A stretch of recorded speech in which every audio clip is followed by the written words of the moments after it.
નલિયા પીડિતા મુદ્દે કાયદાથી બચી ગયેલા આરોપીઓને ફરી જેલમાં ધકેલવા અને નલિયા કેસ રીઓપન કરવા કચ્છ લડાયક મંચ મેદાને પડ્યું છે।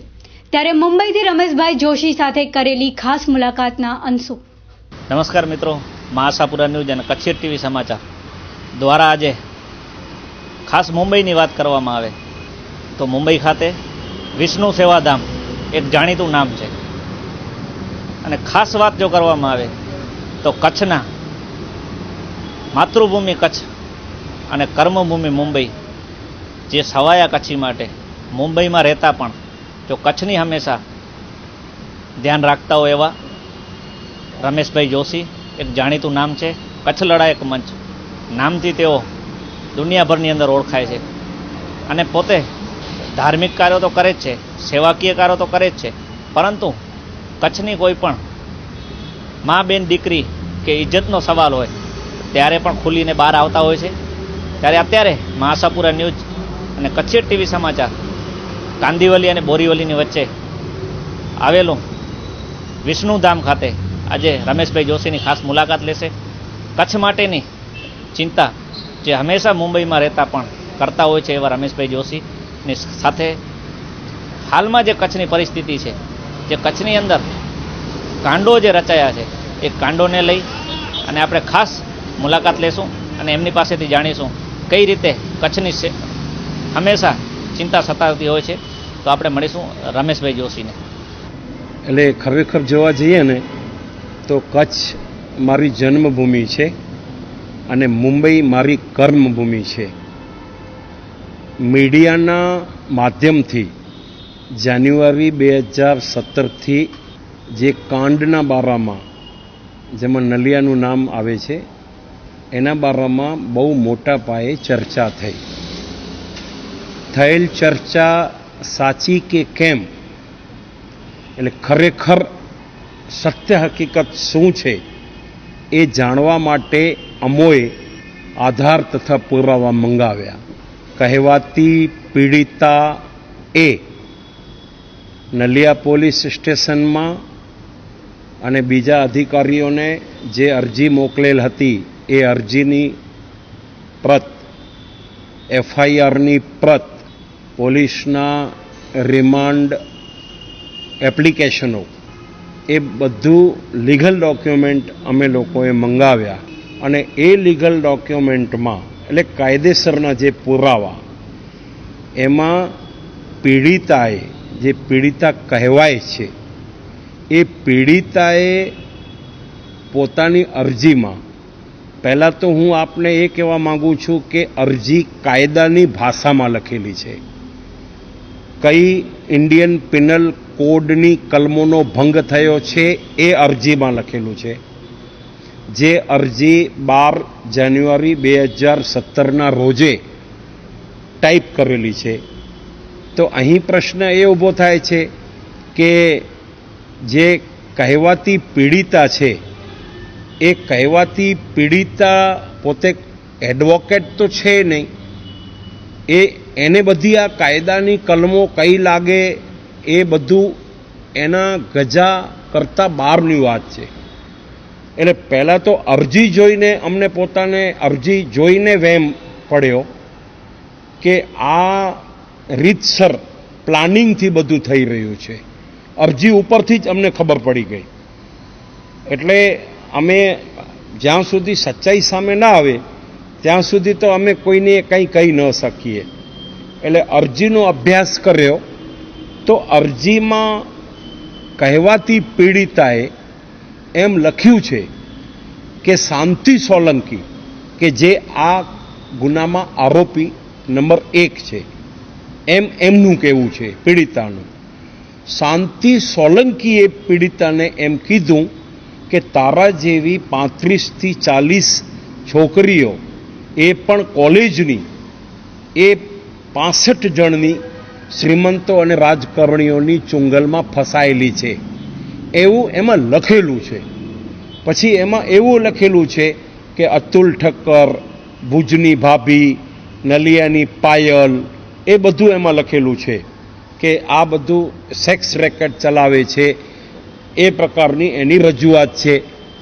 એટલે પ્રશ્ન અહીંયા એ ઊભો થાય છે કે કચ્છની 35થી 40 છોકરીઓ, આપણી દીકરીઓ કહેવાય ને, કચ્છની હોય કે હિન્દુસ્તાનમાં ગમે ત્યાંની હોય, અને એ 65 જણની ચુંગલમાં હોય, આ ગંભીર બાબત છે.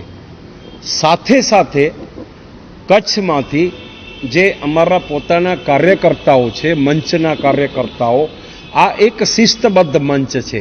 અમને કોઈ ચૂંટણીઓ લડવી નથી અને અમારે કાંઈ મેળવવું નથી, અમારે તો ઉલટો ભોગ દેવાના છે.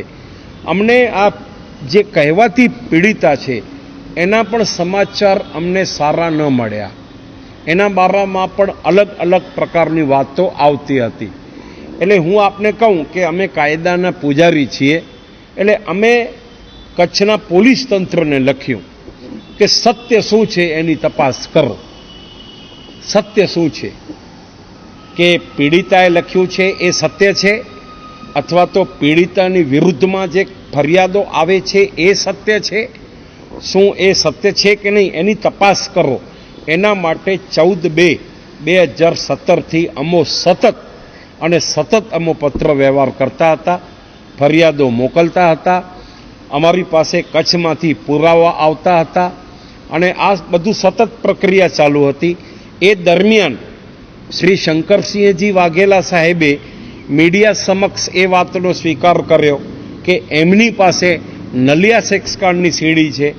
તો એ પણ અમે પોલીસ ખાતાને લખ્યું કચ્છમાં કે શંકરસિંહજી વાઘેલા પાસેથી જે સીડી છે એમના કહેવા મુજબ તો CRPC કલમ 160 અને કલમ 161 મુજબ આપ એ સીડી તાબામાં લ્યો.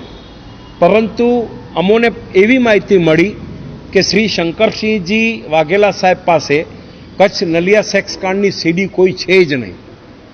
પણ અમારી ફરજ હતી, અમારો ધર્મ હતો કે અમે પોલીસને વારંવાર, કચ્છની પોલીસ, પછી ગુજરાત CID, પછી ગુજરાતનું ગૃહ વિભાગ, મુખ્યમંત્રી શ્રી, પછી ગૃહ રાજ્યમંત્રી શ્રી, ગુજરાત હાઈકોર્ટના ચીફ જસ્ટિસ શ્રી, એ તમામ લોકો સાથે અમે લોકોએ પત્ર વ્યવહાર સતત ચાલુ કરી દીધો. અને બીજી બાજુ અમારી પાસે જે પુરાવા આવતા ગયા, દાખલા તરીકે કહેવાતી પીડિતાએ પોતાની અરજીમાં એક લખ્યું છે, FIRમાં બીજું લખ્યું છે, વિશેષ નિવેદનમાં ત્રીજું લખ્યું છે, 164 CRPC કલમ 164 હેઠળ નલિયાના મેજિસ્ટ્રેટ શ્રીને જે નિવેદન આપ્યો એમાં વળી અલગ લખ્યું છે. પછી આ જ પીડિતાએ 29મી જાન્યુઆરી 2017ના રોજે હાઈકોર્ટના ચીફ જસ્ટિસને જે એક પત્ર મોકલ્યો એમાં અલગ લખેલું છે. પછી એની સુસાઇડ નોટ છે, એની ઉપર કોઈ તારીખ નથી. પછી એ સુસાઇડ નોટમાં આરોપી તરીકે માત્ર શાંતિ સોલંકીનું નામ છે. તો અહીંયા પ્રશ્ન એ ઊભો થાય છે કે પછી સત્ય શું? કારણ કે જેમ આરોપીઓના બારામાં આપણે તપાસ કરતા હોઈએ તો ફરિયાદીના બારામાં બી અમે તપાસ કરતા હતા કે ભૈયા આમાં હકીકતમાં સત્ય શું છે? શું પીડિતાના કહેવા મુજબ એ સત્ય છે કે કચ્છની 35-40 દીકરીઓ 65 જણ શ્રીમંત અને રાજકારણીઓના ચુંગલમાં ફસાયેલી છે? આ નાની વાત નથી. અને આ પણ કોલેજની છોકરીઓ, આપણી કચ્છની દીકરીઓ છે. આ બધી ચિંતાઓ સતાવવા લાગી અને કચ્છ લડાયક મંચે વારંવાર જાહેરાતો આપી છે, વારંવાર જાહેરાતો આપી અને કચ્છને સાવધાન કર્યું. આજની તારીખમાં ઉપલબ્ધ પુરાવા, હાજર પુરાવા, આજની તારીખમાં હું આપને એ કહેવા માગું છું, આપની ચેનલના માધ્યમથી, અને આખા કચ્છને હું કહેવા માંગુ છું કે આટલું પીડિતાના કહેવા મુજબ આટલા એની ઉપર અન્યાય થયા, અત્યાચાર થયા એમ એનું કહેવું છે. તો એ શા માટે ચૂપ બેઠી હતી? એને આગળ આવવું જોઈએ, અમારી જેવી સંસ્થાઓ પાસે આવવું જોઈએ. પણ આ બધું જેમાં આપણે જે કહીએ ને કે આ એક રહસ્ય અકબંધ છે. પછી પીડિતાએ ગુજરાત હાઈકોર્ટમાં જે સ્પેશિયલ ક્રિમિનલ એપ્લિકેશન દાખલ કરી એમાં એણે બીજું લખ્યું છે. એમાં તો હજી આરોપીનું લખ્યું છે એણે. એટલે એફઆઈઆરમાં જે આરોપી છે એમાં 8 કે 10 આરોપી, સુસાઇડ નોટમાં એક જ આરોપી, અને ગુજરાત હાઈકોર્ટમાં પાછો એણે જે અરજી કરી એમાં લખ્યું છે કે હજી ઘણા અજાણ્યા લોકોએ મારી ઉપર બલાત્કાર કર્યો. હું આપને કહેવા માંગુ છું, આપના સવાલનો જવાબ આપું છું. આ સમગ્ર પ્રકરણમાં મેં આપને કીધું ને, અમને શું લાગે છે આજની તારીખમાં, હું આપને કહેવા માંગુ છું, આ સમગ્ર પ્રકરણમાં અમને આજની તારીખમાં હાજર પુરાવાઓ ઉપરથી એવું લાગે છે કે ન તો આ દુષ્કર્મ કાંડ છે, ન આ સેક્સ કાંડ છે, આ છે સહમતી કાંડ અને આ છે બ્લેકમેલનું કાંડ. કચ્છના કરોડપતિઓ પાસેથી લાખો રૂપિયા પડાવવા માટે અમને જે માહિતી મળી છે એ માહિતી મુજબ ચીકુ ગેંગ ભુજમાં એક છે, ચીકુ ગેંગ, અને અમને જે માહિતી મળી છે એ ચીકુ ગેંગમાં ચંડાળ ચોકડી છે. અને હું આપના ન્યૂઝ ચેનલના માધ્યમથી હું એ પણ કહેવા માંગુ છું કે માત્ર અને માત્ર કચ્છને બદનામ કરવા પૂરતો આ વિષય નથી, કારણ કે કચ્છ તો બદનામ થઈ ચૂક્યો. હવે કચ્છ ઉપર જે કલંક લાગેલો છે એ કલંકને મિટાડવા માટે અમે બહુ પ્રયત્નશીલ છીએ, જેથી કચ્છની દીકરીઓનું નામ બદનામ ન થાય. અને આ કાંડ થકી કચ્છની દીકરીઓના નામ બદનામ થયા છે. જો હું આપને બહુ સત્ય હકીકત કહું છું કે અમે લોકો એટલા ઊંડાણમાં જઈને તપાસ કરીએ છીએ, એટલી ઊંડાણમાં જઈ અને સીબીઆઈ પણ તપાસ કરતી નથી, એ હું કહેવા માંગુ છું. મીડિયાનો ધર્મ છે કે જેમ અમે ઊંડાણમાં જઈ અને સત્ય હકીકત જાણીએ છીએ, તેમ મીડિયાનો, હિન્દુસ્તાનની મીડિયાનો અને આ દુનિયાની મીડિયાનો ધર્મ છે કે સચ્ચાઈ સુધી મીડિયાએ પહોંચવું જોઈએ.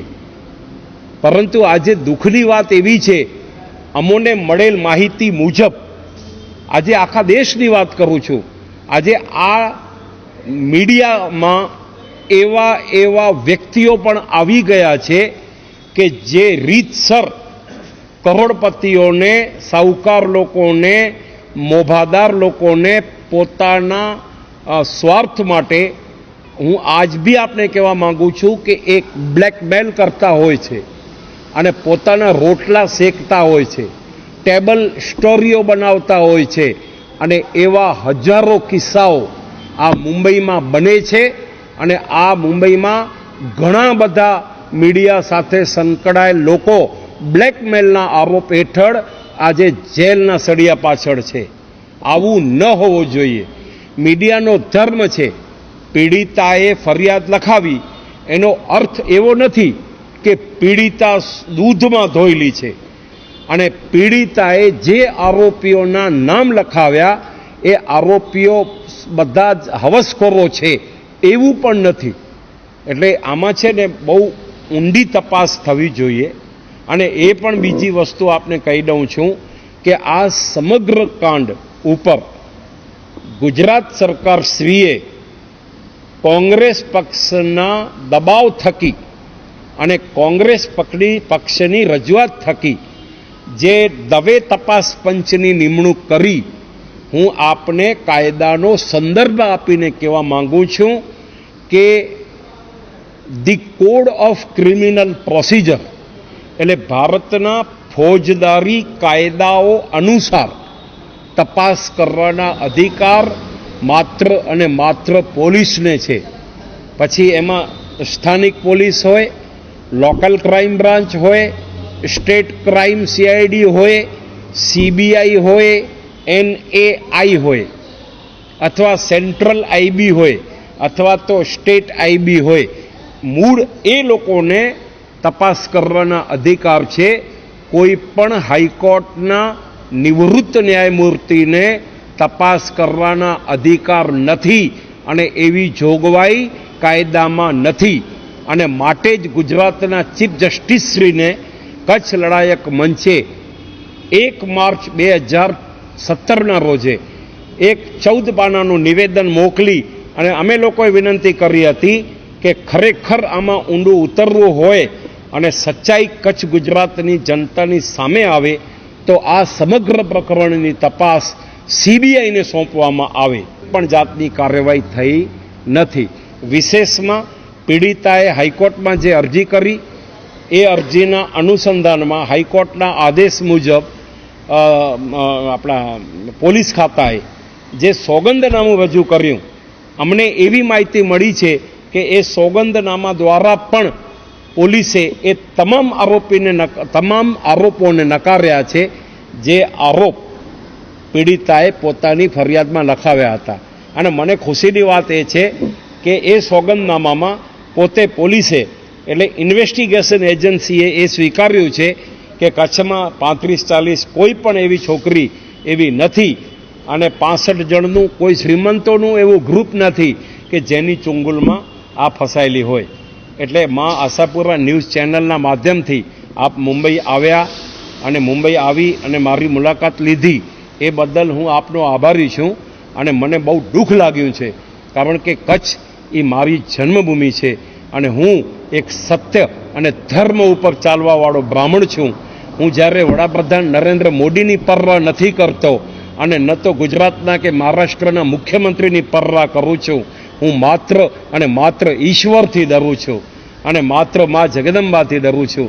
એના સિવાય કોઈથી નથી ડરતો અને માટે જ મેં જે સત્ય હકીકત છે એ મેં જાહેર કરી છે કે આ સંમતિ કાંડ છે એમાં બે મત નથી અને બીજું આ કાંડ બ્લેકમેલ થકી એક ષડયંત્ર રચવામાં આવ્યું છે એમાં બે મત નથી. એ હું આજે જાહેરમાં કહેવા માંગુ છું અને એ અંગેના અમારી પાસે પુરાવા છે. એટલું જ હું કહેવા માંગુ છું અને કચ્છને સાવધાન કરવા માંગુ છું અને લોકશાહીની ચોથી જાગીરને હું બે હાથ જોડીને વિનંતી કરું છું કે જ્યાં સુધી પુરાવા હાજર ન હોય, સત્ય હકીકતની ખબર ન હોય, ત્યાં સુધી કોઈની ઉપર પણ લાંછન લગાવવું ન જોઈએ. ધારો કે આ કેસની ટ્રાયલ શરૂ થશે, કલંક લાગેલું છે અથવા એમના કુટુંબ અને પરિવારે ને જે વેદના અને જે માનસિક ત્રાસ થયા એની ભરપાઈ કોણ કરી આપશે? અને હું એક જ વિનંતી કરવા માંગુ છું કે પીડિતા ઉપર જો એ સાચી હોય તો પીડિતાને ન્યાય મળવું જોઈએ અને જો આરોપીઓ નિર્દોષ હોય તો એમને સજા થવી ન જોઈએ. કાયદો એમ કહે છે કે 100 ગુનેગાર છૂટી જાય તો વાંધો નથી, પણ એક નિર્દોષને સજા થવી ન જોઈએ. કચ્છ લડાયક મંચ નલિયા કાંડની પીડિતા શ્રીમતી સહમતીબેનની ફરિયાદમાંની એક વાત ખોટી હોવાની નોંધ લેવા કચ્છની જનતાને જાહેર અપીલ. આ જાહેરાત કચ્છ નલિયા દુષ્કર્મકાંડની કહેવાતી પીડિતા નામે શ્રીમતી સહમતીબેનના સુપ્રીમ કોર્ટની ગાઈડલાઈન થકી પીડિતાનું નામ બદલેલ છે. એ નલિયા પોલીસ સ્ટેશનમાં લખાવેલ એફઆરઆઈ થકી કચ્છની કોલેજમાં ભણતી છોકરીઓને અને કચ્છની છોકરીઓને લાગેલ કલંક મિટાવવા આપવામાં આવેલ છે. કારણ શાંતિ સોલંકી, ભરત દરજી અને વિપુલ ઠક્કર એમ ત્રણેય જણ મને જણાવેલ કે અમારી પાસે તારા જેવી ઘણી બધી છોકરીઓની ક્લિપ છે અને અમારું શ્રીમંતોનું અને રાજકારણીઓનું મળીને કુલ 65 જણાનું ગ્રુપ છે અને તારા જેવી 30 થી 35 છોકરીઓ અમારી ચુંગલમાં છે એમ પીડિતાએ એફઆરઆઈમાં લખાવેલ છે. જ્યારે શાંતિલાલ સોલંકી ભુજ કોલેજમાં ભણતી ઘણી છોકરીઓને ફસાવી ગાંધીધામ, નખત્રાણા, કોઠારા, આદિપુર, અંજાર તથા ભુજના મોટા માણસો પાસે ધાક ધમકી તથા ક્લિપની ધમકી આપી મોકલેલ છે એમ પીડિતાએ મુખ્ય ન્યાયમૂર્તિ શ્રીને સંબોધીને ગુજરાત સરકારના ₹100 ના સ્ટેમ્પ પેપર નંબર BC067288 ઉપર કચ્છ ભુજના વકીલ શ્રી દિનેશ વી બારોટ અને નોટરી શ્રી રણજીતસિંહ એમ પાર્ટીની સમક્ષ તારીખ 30/1/2017 ના રોજ બનાવેલ સોગંદનામા સહિત મુખ્ય ન્યાયમૂર્તિ શ્રીને સંબોધીને મોકલેલ ફરિયાદમાં લખેલ છે, જેથી કચ્છની કોલેજમાં ભણતી છોકરીઓ ઉપર અને કચ્છની અન્ય યુવતીઓ ઉપર વગર વાંકે કલંક લાગેલ છે. માટે કચ્છની કોલેજોમાં ભણતી યુવતીઓ ઉપર અને કચ્છની અન્ય યુવતીઓ ઉપર લાગેલ કલંકને મિટાવવું એ અમારો ધર્મ છે. કારણ કચ્છની કોલેજમાં ભણતી નિર્દોષી યુવતીઓ પણ અમારી દીકરીઓ છે. માટે પીડિતાએ પોલીસ પાસે કરેલ ફરિયાદ મુજબ કચ્છની કોલેજમાં ભણતી 35 થી 40 છોકરીઓ 56 શ્રીમંતો અને રાજકારણીઓના ચુંગલમાં ખરેખર ફસાયેલ છે કે કેમ એની ખૂબ જ ઊંડાણમાં જઈ તપાસ કરવા બાદ અમોને એવી માહિતી મળેલ છે કે નલિયાકાંડ થકી લાખોપતિ થવા માટે કચ્છના કરોડપતિઓ પાસેથી યેન કેન પ્રકારે લાખો રૂપિયા પડાવવા અને તેમને બ્લેકમેલ કરવા ભુજની ચીકુ ગેંગ પીડિતાની એફઆરઆઈમાં કોલેજની 35 થી 40 છોકરીઓવાળી આ વાત જાણીને જોઈને ઘુસાડેલા છે. પરંતુ અમારી અંગત તપાસ મુજબ કચ્છની કોલેજોની કોઈ પણ યુવતી શ્રીમદ સાવકારના ગ્રુપની ચુંગલમાં ફસાયેલ નથી.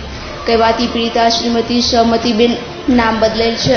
નામદાર ગુજરાત હાઈકોર્ટમાં દાખલ કરેલ સ્પેશિયલ ક્રિમિનલ એપ્લિકેશન નંબર 1791/2017 માં પાના નંબર 7 ઉપર એમ લખેલ છે કે it is submitted that by taking undue advantage of petitioner's incapability to resist said Shantibai and others two persons gang raped the petitioner. જ્યારે પાના નંબર 8 ઉપર એમ લખેલ છે કે the petitioners submitted that no one hand she was being victims by accused and other unknown persons.